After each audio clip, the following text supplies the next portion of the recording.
the attorney for the Housing Authority, to represent us. So next thing on the agenda will be public comments. Anyone wishing to speak to the board.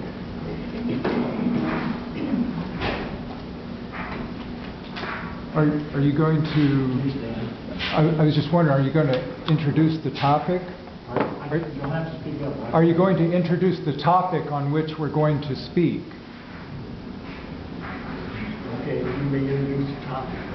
This is your opportunity to speak, and you got your 3 minutes to speak at this point. Okay. So if you want to speak on a certain agenda item on the board, item agenda, you'll have 3 minutes to speak on it this time. Could I have a copy of the agenda? Sure. Yes. Do you want me to shut the door? Yeah, let's do that. Are these available for everyone here? She has one. Right there.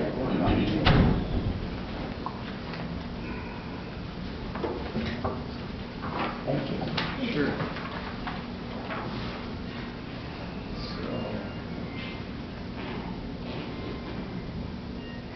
Well, my name is Mark Welsh, and I'm the president of GASP of Nebraska, and I'm going to speak about your resolution to replace the smoke-free building policy.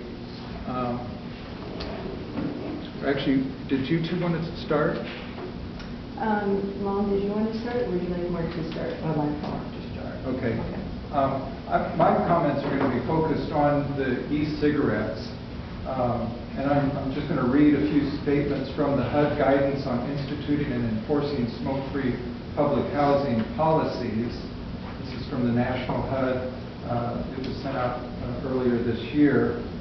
And the public housing authorities are required to incorporate the requirement that residents in public housing must not engage in any smoking of specified prohibited tobacco products in restricted areas. I think you're well aware of that and have had a very good policy in the past.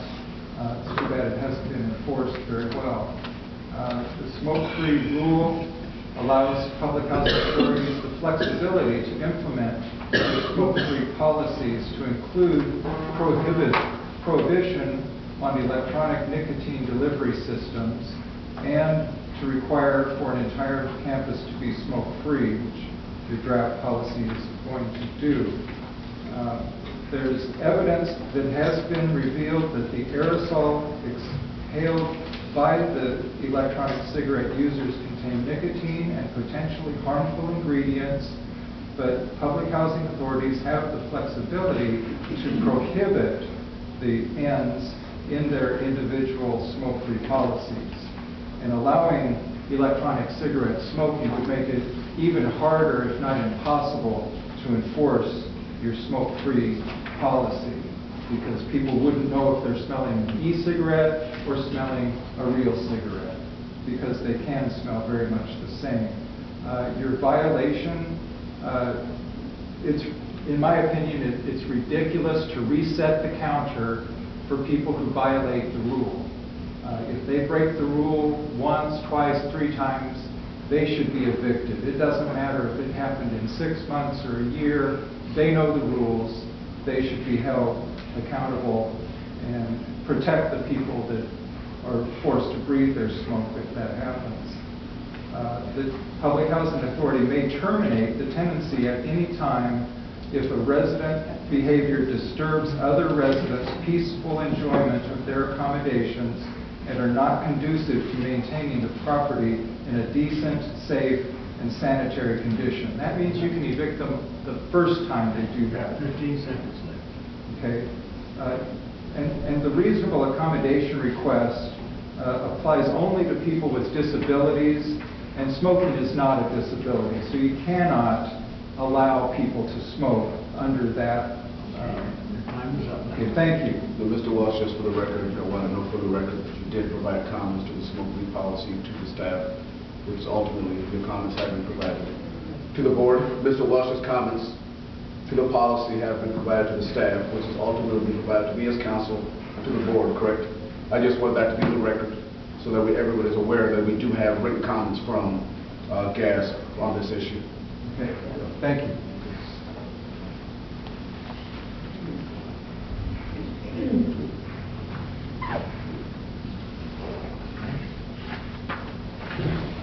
Maria Bledsoe, Mary Fitch's daughter here.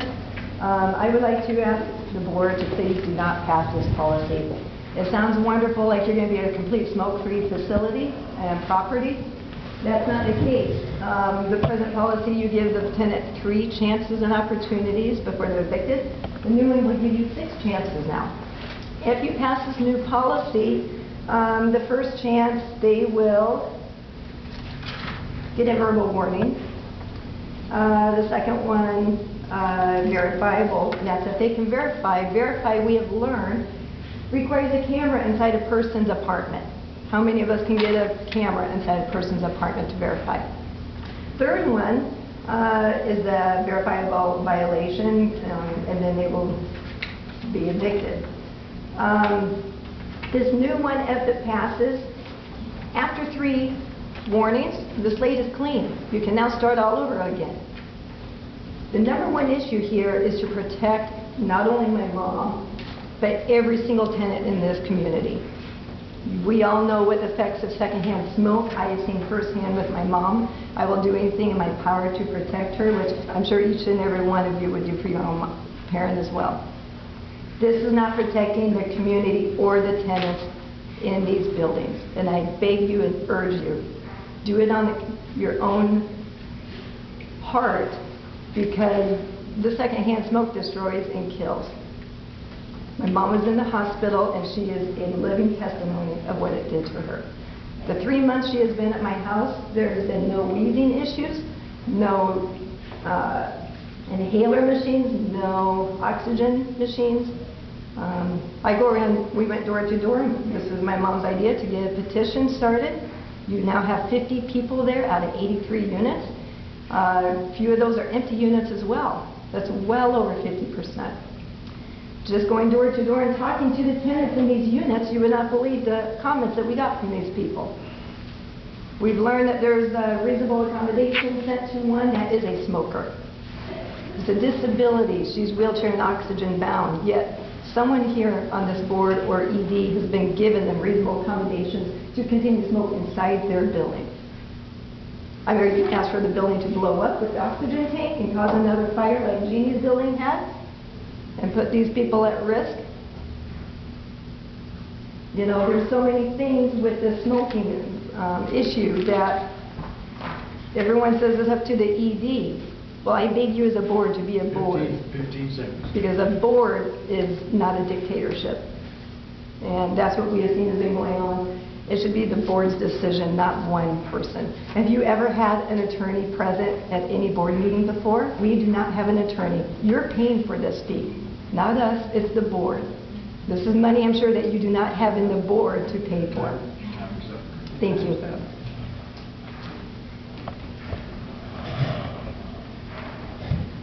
Anybody else? Well, I think they pretty much said it all. I know I was in the hospital for 5 days, 6 days, 7 days. I was on oxygen. They said it was all from secondhand smoke, that I couldn't be where there was any smoke, or I'd end up in the hospital again.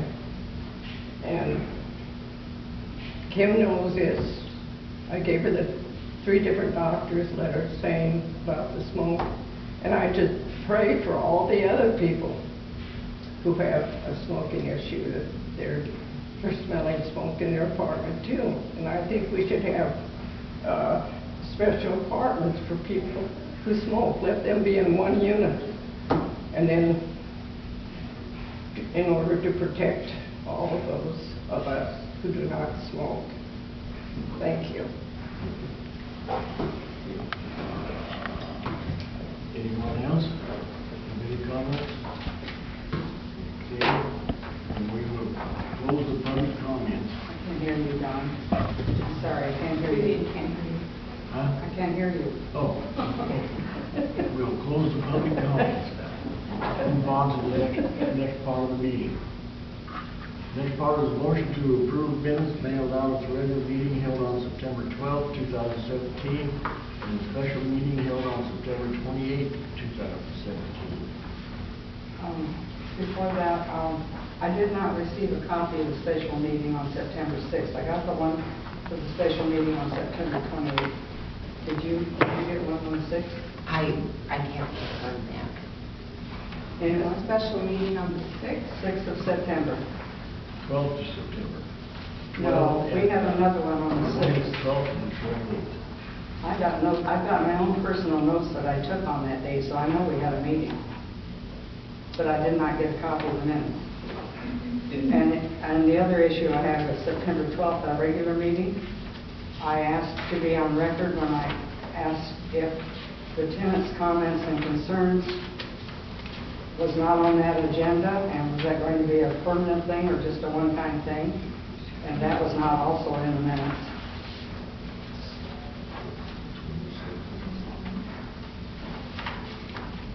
You're saying September 6th?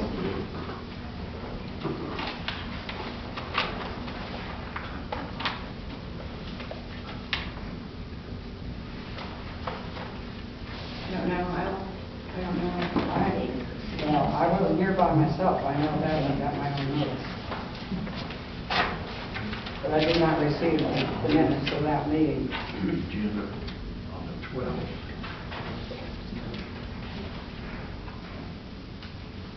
And if the tenants' comments and concerns was going to be permanently removed from the agendas in the future or not.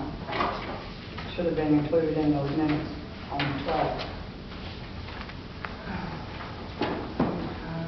Let's get down so she will go over. Those are the 2 meetings we're talking about.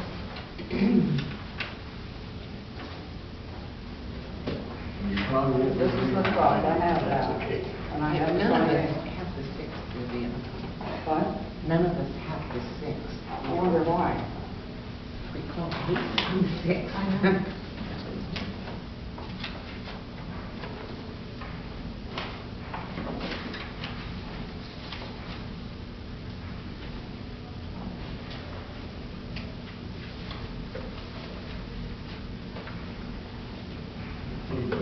But I would like that correction made on the What's that? request that, I would like that correction in the minutes that I made about the tenants' comments and concerns On which minute? that were supposed to be in the 12th, September 12th regular meeting, when I asked if that was going to be a one-time thing or a permanent thing. What are you saying about it? Pardon? Is it going to be a regular occurrence? Are we going to always have tenant comments? The tenant's comment that she's asking about was removed because it's not in the bylaws. So that will be permanently removed. Correct, it's not part of the bylaws. But they can request. Right. If it's an agenda item, they can ask to be put on. And ask to be put on the agenda. Correct. Right, and Okay. it will be on. Well, I never, that was not in the minutes, and I wanted it on record that I had. Okay, I can amend the minutes. All right. To put that in there for you. Is that All right. okay? On the next board meeting. Yep. Okay. Bring it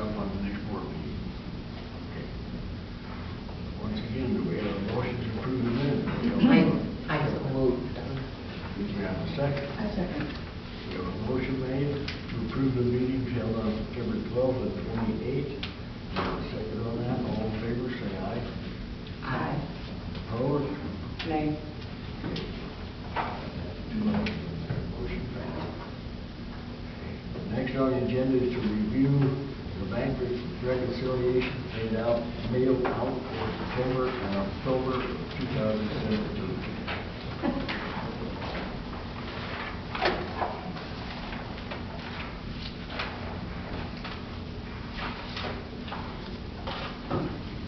Do we have any questions on them?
No questions, we'll go ahead and move on to the next. Next up is the vacancy report. Ken, you want to cover that? Well, one update since the agenda is that 382, the offer was accepted, and the tenant will be transferring to that.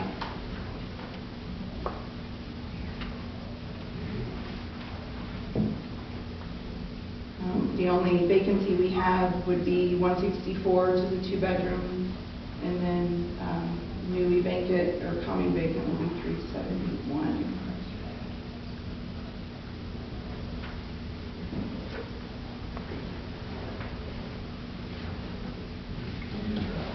Scattered side housing? Both. Both. Next is a resolution to replace the smoke-free building policy with the smoke-free policy effective 4/1/2018.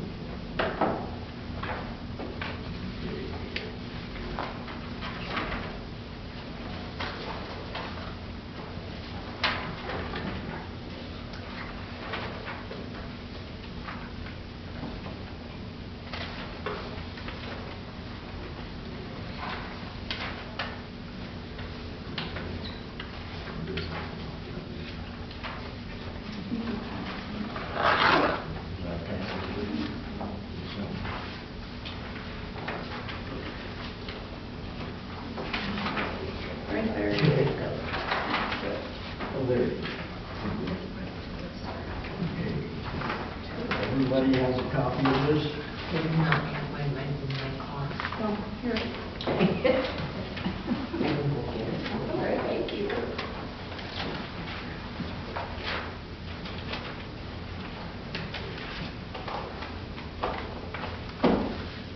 Any questions or comments on the way it's written?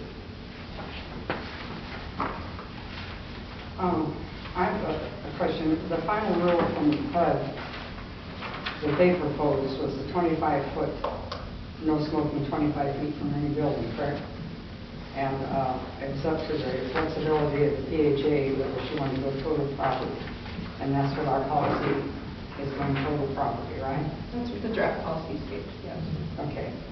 And I don't know, I just feel, I don't even know how to express this for lack of better words, that I feel the proposed policy has a lot of double standards, things that I don't understand,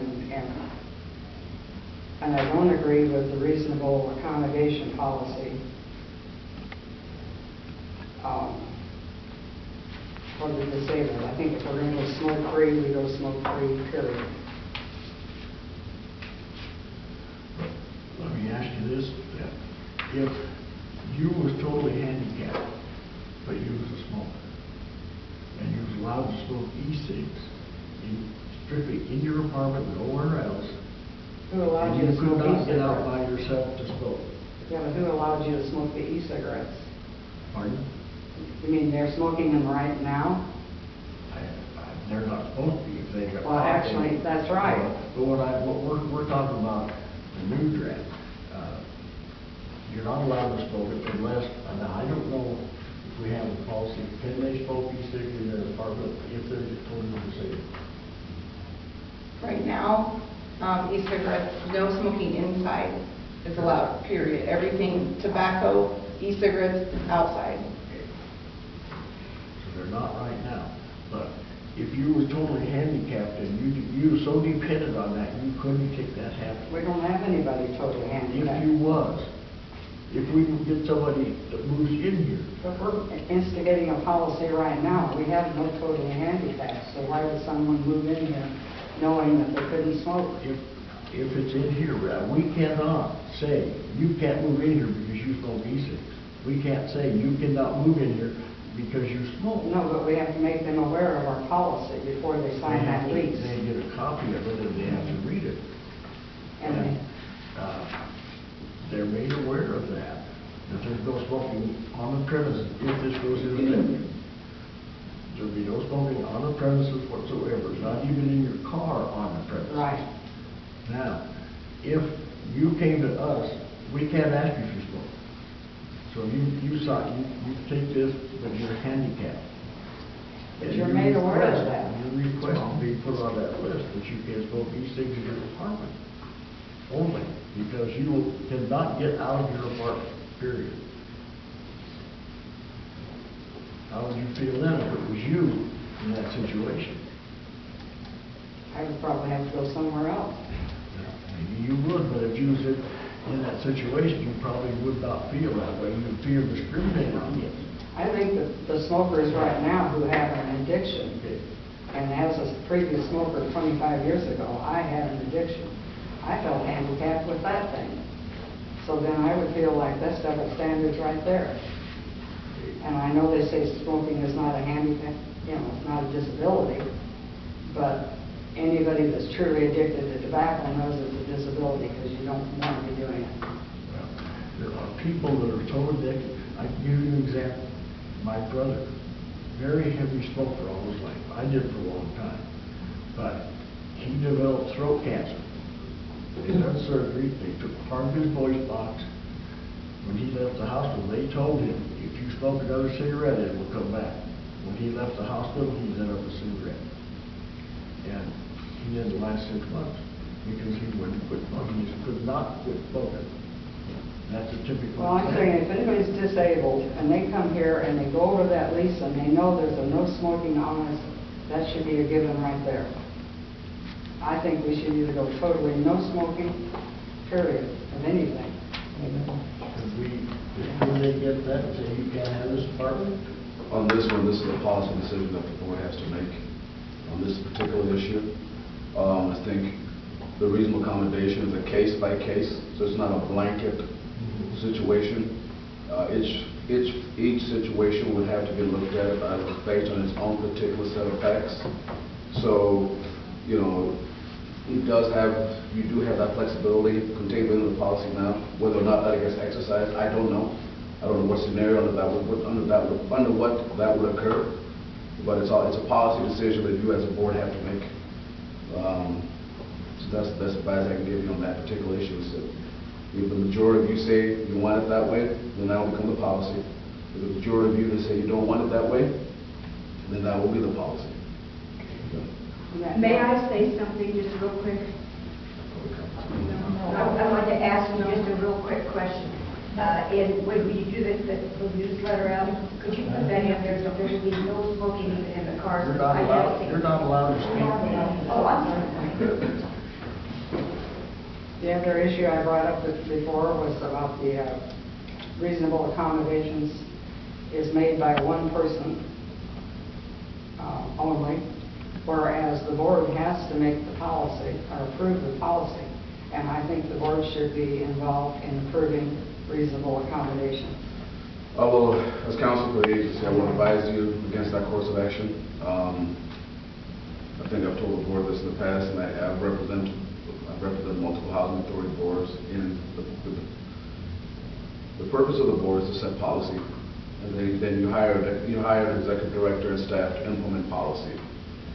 The reasonable accommodation area is an area that requires a significant amount of, I don't want to say expertise, but experience, okay? And most boards are not experienced in the provision of when to grant a reasonable accommodation or when to deny a reasonable accommodation. And in my opinion, it's a liability that a board should not accept, okay? Because once you involve yourself into making those decisions, reasonable accommodations do expose you to some liability as a board member and does expose the agency to the liability as a board, which I don't think that you would be covered under. So I think you have to make the determination in terms of policy. You have a policy that needs to be implemented. You make that decision as a board, and you have an executive director that has to carry out that policy. Now, my advice would be, and like I've said in the past, I represent the agency and the board, not the executive director. And what I'm telling the board is it is not wise policy to give the board authority to review decisions when it comes to reasonable accommodations. It's just not what boards do. It isn't. It's fraught with legal perils. It's fraught with potential conflicts of interest. It's fraught with not understanding what the law in that area indicates, what the law requires of you. But that's why you have the executive director. She's supposed to have that knowledge. She's supposed to go out and get that training, and that is what she's supposed to do, is implement those things. Yeah. So, we need to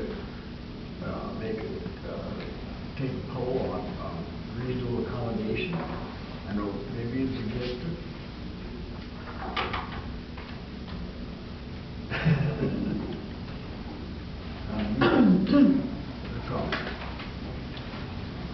When I think about it, Kim, right now, do we have anyone living here now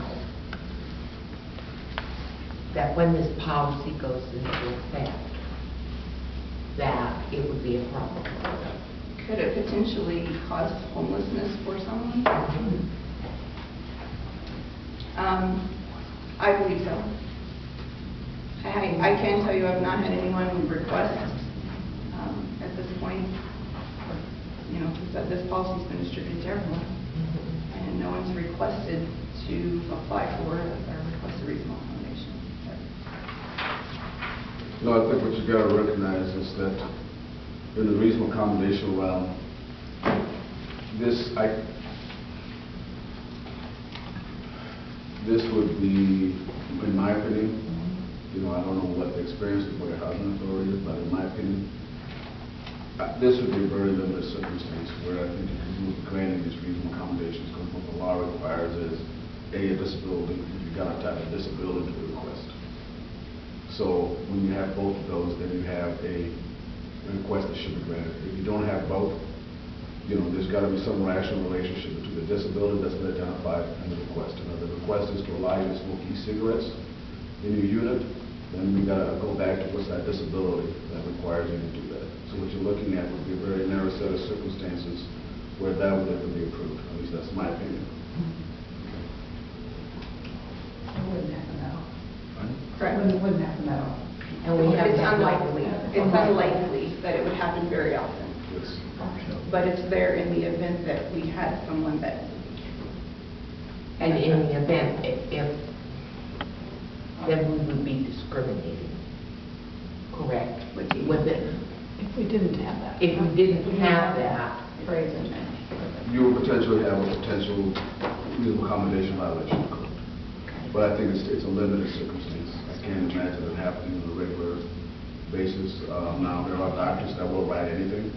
Some doctors will, but if you've got a doctor who's willing to write anything or put something on paper, then it's your job as the executive director to go back or you hire legal counsel to challenge that doctor's opinion, because in some circumstances, based on my experience, at least in Omaha, there are certain doctors you start to see a pattern. There are certain doctors that will sign off just about anything for a reasonable accommodation. But what you then have to go do as an agency, you have to go back and follow up with that doctor and and make sure that they also understand that they do also have some legal liability in the instance of them not providing information that is accurate. We're very successful at the Housing Authority when you do a follow-up with the doctor, usually in writing, to basically to pin them down as to what the nexus is, the reasonable accommodation request as well, and the disability. That's how you can generally flush that out. Did Mary Fitch she submitted letters from her doctors? We can't talk about her personal situation in front of an open public meeting.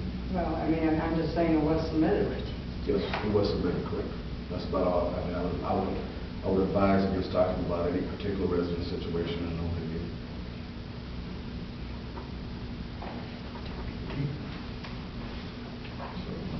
Where are we at on that? Well, I think that clarifies, for me, that it's a legal thing. That's what I wasn't clear on. And if I understand correctly, that would be very limited. But by doing so, we're legally protecting ourselves. Correct. Right. Just because you're a smoker and you have a disability doesn't mean that this particular accommodation would be approved. I guess it's the clarification that I wanted to make. That's what You can't say, well, I'm disabled and I smoke, so I want to be able to smoke an e-cigarette. No, there's got to be a nexus. There's got to be a tie into it. Okay, thank you for explaining that. That makes it much clearer. I don't know if it would ever come up. I don't know if it would ever come up on that day when we requested that. My question is, what if somebody in the unit now Can't hear, I'm sorry, I can't hear. becomes handicapped and cannot leave? Would he? Don, Vivian can't hear you. She cannot hear you. I cannot hear. Your voice is so soft. I talk soft because I know. To me, I even have my hearing aid in and I can't hear you. What if someone that lives here now is a smoker, but goes out and smokes off the premises, but becomes disabled where he can't do that? Once again, Then he would be able to apply for this, and only then, and only if he met the criteria. Well, that's so many ifs. exactly. And I think your situation, You have to deal with what's it goes going again, on. there has to be a nexus. Okay? The nexus has to be, this smoking cannot be the disability. Okay? So I think we're all clear on that. The smoking is not recognized as a disability. I think that's clear in the law. There's numerous court cases that have identified and have dealt with that issue. So smoking is not a disability. So then what we have to take a look at is, what's the doctor going to say? Okay, so the doctor's going to say, okay, this person's completely, let's say they're wheelchair bound. Let's just use that as a scenario. If they're able-bodied at this point, then they become wheelchair bound to the point where they can't come on board premises to smoke. Now, the doctor has to figure out a way to be able to say, this person has a disability, and the reasonable accommodation that I'm asking for you to grant is to do what? To allow them to smoke in their unit? I can't see what the nexus is between that, the disability and the smoking. That's why it would be I'm not going to say it can't happen, but it would be a very unusual circumstance where I could see where those two could be tied together.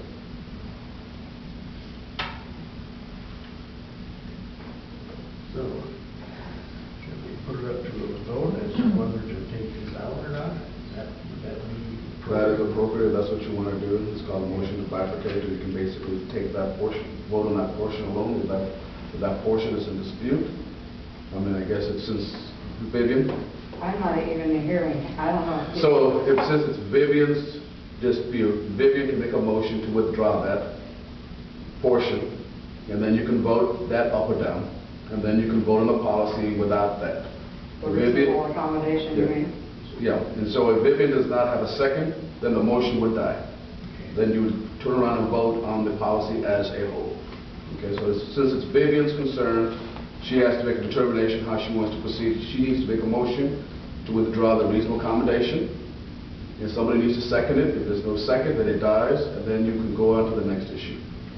So it's up to Vivian what she wants to do at this point. All right, I make a motion that we withdraw the reasonable accommodation from our policy. We have a motion on the floor to remove the reasonable accommodation from the draft of the non-smoking. Do we have a second? And then the motion Motion dies. Motion dies. Motion fails. Okay. Any other questions on the draft of this? Okay, do we have a motion to approve the draft as written? I so move. Do we have a second? I second. Okay, motion been made to accept the draft of the Blair Housing Authority smoke-free policy effective April 1st, 2018. All in favor say aye. Aye. Opposed? Opposed? Motion passed.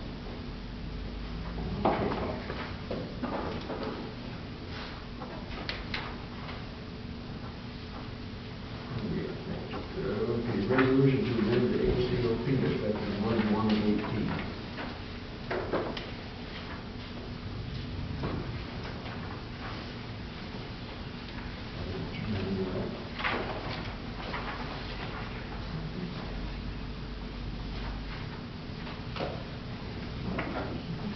I sent you copies of 2 chapters for the ACOP, Chapter 16 regarding transfers, and then also Chapter 22, which should be in addition to the ACOP regarding Bottled Water Violence Against Women Act. There were many changes that took place, and so this is just getting our current ACOP up to date with the changes, and then adding in the emergency transfer into the unit transfers, so that our current policy didn't address that. So, maybe have any questions on the draft? That's totally all new from our, the whole, everything. It's not just one change, the whole thing is redone, right? It was the chapter was redone, yes, Right. and then now includes the emergency transfer plan. That was adopted May 17th of this year.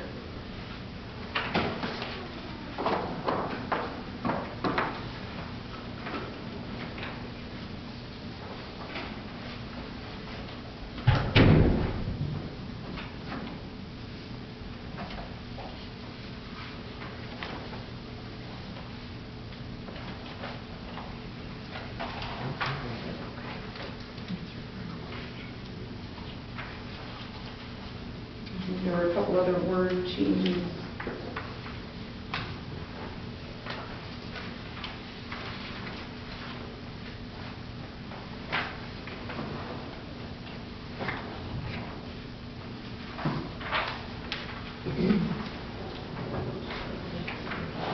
This is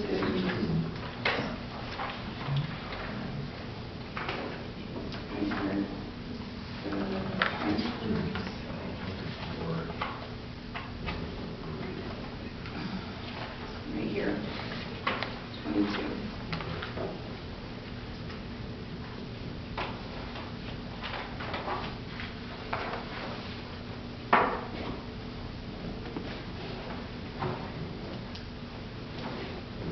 Have you had a chance to review all that? Any questions or comments? Other than I don't understand it all. Yeah.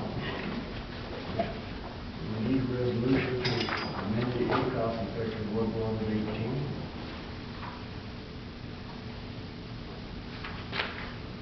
I make a resolution of acceptance. Do we have a second? I second. And moved and seconded to amend the ACOP effective 1/1/18 and chapter 22 and replace chapter 60 unit transfers. All in favor say aye. Aye. Opposed? Motion passed. Okay. Then we move on. Resolution to amend the public housing lease effective 4/1/18. It's listed on your agenda there, what we want to change.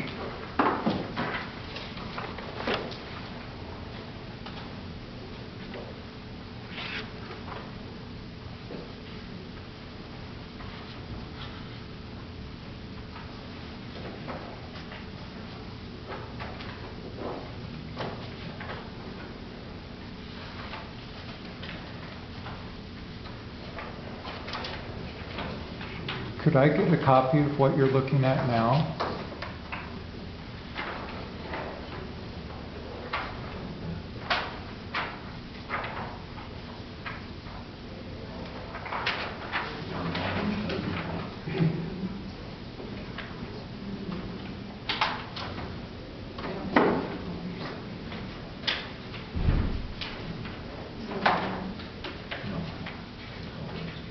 Well, this is what. This right here.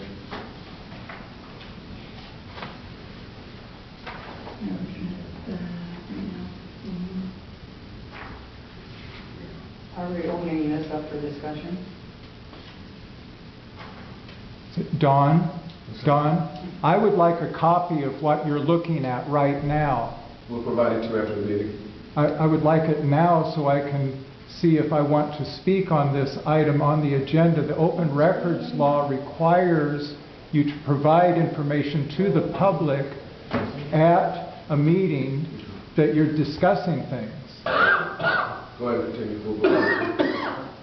So you're in violation of the law if you proceed on this without providing it to the public that's made a reasonable request for this information. Go ahead and continue.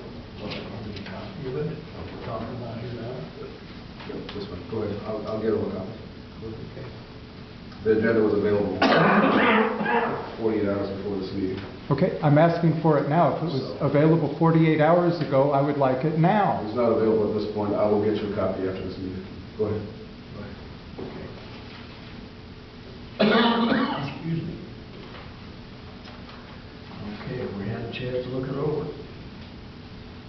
I have a question on section 12, maintenance.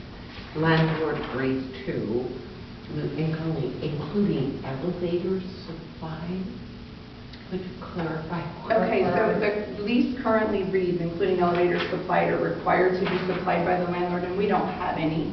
So I was just opting to remove it because it's kind of silly to go over the lease. And Is that like it's a spare elevator? No, it's talking about an elevator. And we don't. Right, and we don't have any elevators. Okay. Yeah. That's all that's that saying. clarified. Yeah. That's where there were elevators. Yeah. Okay. We briefly touched on section 7 too, on the utilities of the basic cable. Right, that's the big thing, is that basic cable can't be provided any longer. Was that ordered by HUD? It was never supposed to have been. It's not a required utility. We It should. never was. How did that come about? It's just something that we decided to do. I think initially, I wasn't here when the decision was made, but I think it was a nice feature to be able to offer tenants. However, if we're using HUD's money, that's not something that's been approved I for thought it us. was to do with the antenna situation. Now, people who don't I have... can't speak to that. I Yeah, don't. but people now who don't have cable, how are they going to they're not going to have any reception because they won't be allowed to put up an antenna, which they had before. I don't know. I do know. That's not fair. I do know you can buy those antennas that you hook to the back of your Internal? TV. Now, I do know for a fact, because I've used one, I have one, and in my camper, and they do work for the main channels in your area only. It'll work That's right about here all you where can you're, get, but you where you can't live get right to- now, Huh? where your camper is right now, it will work Mm-hmm. because we have this big hill. I've heard the reception is really bad. I can get channel 3, 6, or 7. And depending on weather, of Okay, course. okay. But satellite's the same way. I was just wondering, because I knew they had antennas here before, Sometimes I don't get that. whether they would allow them again. They say no. But they do work. And once again, that may be dependent on the TV. I have a very small TV at my camper, and I can get those channels, and I can get them over in Fremont where I'm camping. I can get them down in Texas Okay. when I'm down there. Really? So, Okay. yeah. You want better than antenna than on the camper. Really? So all cable is canceled now? Hmm? April 1st. So April the lease 1st. renews April 1st, so these changes would be April 1st. Any other questions on it? Section 2, on the smoke alarm, Wait, you're not Oh, on these are it. out there? Yeah, We're not there yet. yeah, we're not there yet. Okay. Okay. We're still on this one. We're still on Parkview, the public housing lease for Parkview Manor.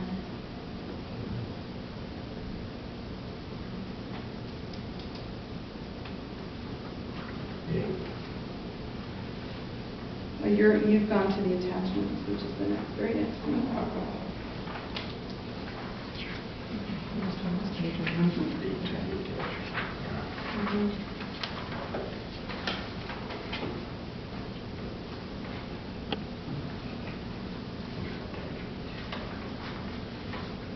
This is scheduled state, you don't have to Parkview. This is Parkview.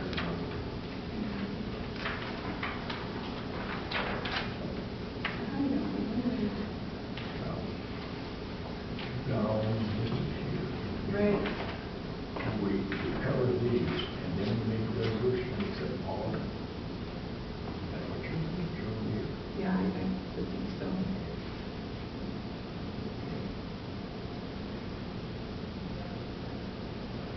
Any questions on the updates and attachments to them? Vivian has one. Oh, I was just looking at the smoke alarm and the carbon monoxide detectors, which I think is a great idea. They weren't in when I signed my lease, but I purchased my own carbon monoxide. But I'm glad to see that it was made a state law in 2017, I see.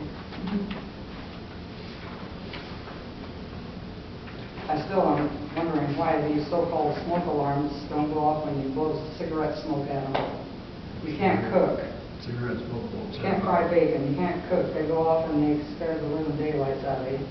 But you can smoke in there and they won't go off.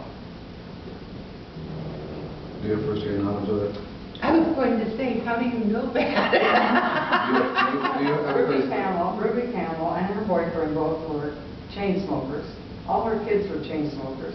In the middle of the winter, I'm in the same building as her, the smoke alarm never went off. You sure it was not disabled? What? Are you sure it was not disabled? Well, It can be. somebody should have checked into it around here then, because that went on for many years. But I mean, that's something But we did. smoking was allowed at Yeah. that, but she's talking, smoking was allowed at But that. that's No, it something wasn't. that we need to check with the manufacturer of that implementation. Oh, I mean, when the smoking was allowed, why didn't it go off anyway? Well, I'm under the impression cigarette smoke does not set the smoke detector off.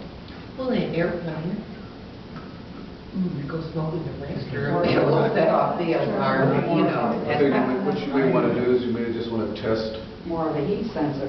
well, it's a heat sensor, but I think you may want to have it tested. You talk to the manufacturer if that's an issue. Just get confirmation from And the it should be manufacturer. replaced after 10 years too. Sorry? A smoke alarm should be. They are replaced every 10 Every years. 10 years, Yeah. okay.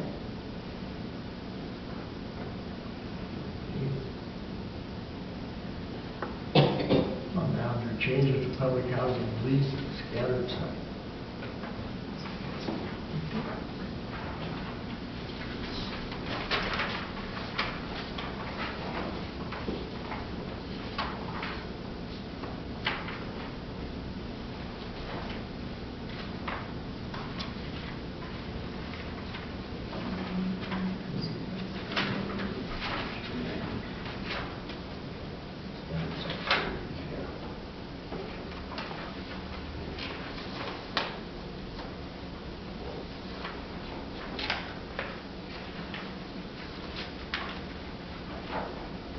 And it's getting back keys. I was just looking at that additional keys can be purchased and so forth. It's getting back the keys when they move out or when they leave. Is that a problem? Or do we have to change? We have a special key system that we use, so we're fortunate that we have these kids. Oh, I remember that. Okay, yes. Yeah. Okay, I remember that now.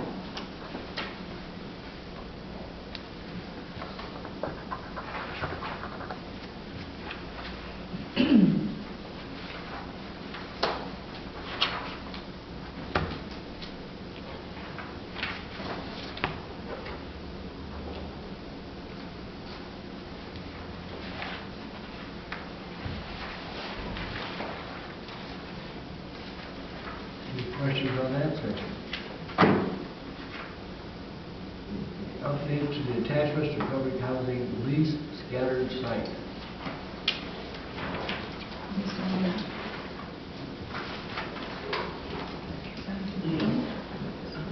So it's the same ones, yeah. It's the Hilton Regs. Okay. White Vala and smoke-free policies.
Questions? Okay, then we need a resolution to amend the public housing lease effective 4/1/18. I make a motion to amend the public housing lease effective April 1st, 2018. What's that? She, Aren't Oh, she made that what we're working on? I couldn't hear. We're having a problem. Been a motion made to amend the public housing lease effective 4/1/18. Do we have a second? I'll second that. Will the public be allowed to speak on this item on your agenda? The public was allowed to speak at the beginning on any proposed item on the agenda at the beginning of the meeting. That's what the board had delineated that public comment would be had for all topics on the board agenda. So you're refusing to allow us to speak on this agenda item at this time? We're not refusing, as was set forth in the agenda, public comments for any item on the agenda. I think that was delineated by the chair, was allowed at the beginning of the meeting. Well, I just, for the record, like to say 3 minutes is not enough time to talk about all of the items on your agenda.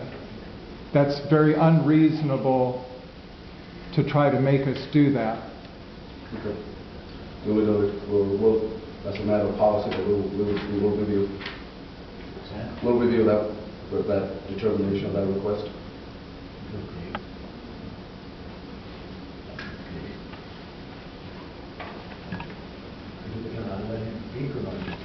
It's up to the chair. You decide if you want to allow us to speak now or not. That's the chair's prerogative. Under when it was, I don't know how that should work because this meeting could go on forever. And if I can take 1 I minute. will give you 3 minutes to speak. Thank you. Hold on. 3 minutes. Just so. The documents.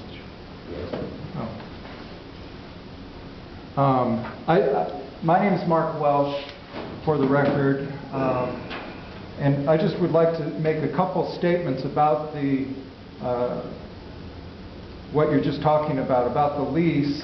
Perhaps you need to change the lease so that if someone disables a smoke detector, that they would be told, if you do that, you will be evicted, because that puts everyone's life in great jeopardy, especially if they're doing that because they're smokers in that apartment, because that could cause another fire like this woman had in her building just a few years ago. So I would like you to consider making disabling a smoke detector an immediate evictable offense added to your lease, and to also look for very sensitive smoke detectors for cigarette smoke. They're probably out there. I don't know about them. It's not an issue that I work on, because I work on making places smoke-free. but they're probably out there, and you need them here, because people are smoking inside their units and not being detected. Thank you. Thank you for that input. Now, I don't know, Paul, will we be able to make that ruling, or does it have to go back up to the board of another? No, I mean, I think that's a policy determination that needs to be made by the board. Now, my legal interpretation is under the Nebraska Landlord Tenant Act as well as the Nebraska Housing Agency Act. I think disabling of a smoke detector could be considered a violation of health, safety, and welfare, which would allow you give the housing authority the flexibility to move to eviction immediately. So that authority does exist. Whether or not the board wants to restrict the flexibility that's within that policy, that's a determination that you have to make. Right. But what I want to know is it legal for us to make that now, or should that be put on the board? Should we investigate whether there are even smoke detectors out there in the car? Could that be added to the policy? A violation, I think we did.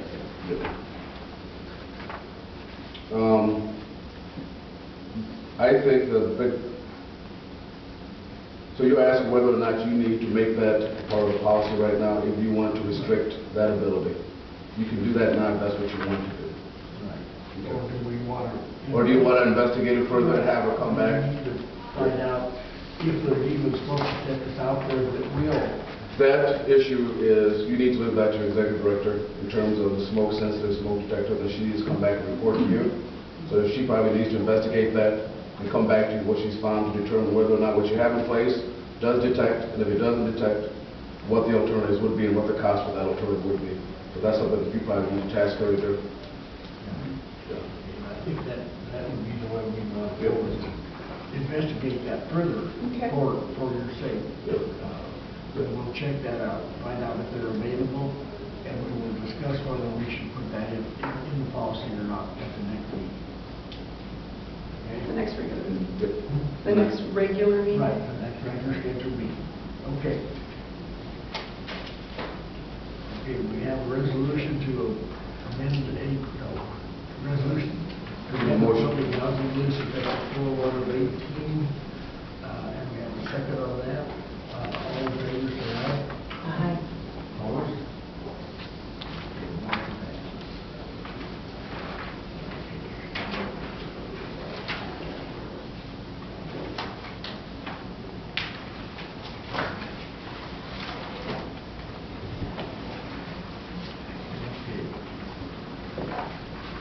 Next is a resolution to amend the ACOP and accept the updated flat rents and ceiling rents effective 4/1/2018.